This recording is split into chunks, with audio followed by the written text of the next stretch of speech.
हाला भइबा अरे पहिला दरद जनली बबुआ के मैया अरे बबुआ के मैया लालनवा के मैया पहिला दरद जनली बबुआ के मैया लालनवा के मैया छोटा भइबा बड़ा हाला भइबा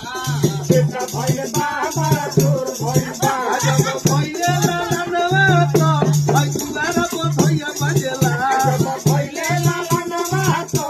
अंगनवा में हाला भइबा जब पहिले होरी लावा तो भाई मैया घर को भैया बजेला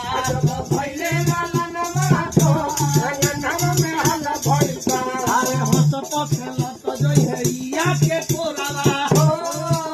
है इया के कोरवा अपना बाबा के कोरावा खेलत गए इया के तोरावा अपना बाबा के तोरावा है छोटा भइबा है बड़ा छोर भइबा हाला भइबा बड़ा जोर भइबा जब भइले लाला नवा तो भाई मैया घर को भैया बजेला जब पहिले लालन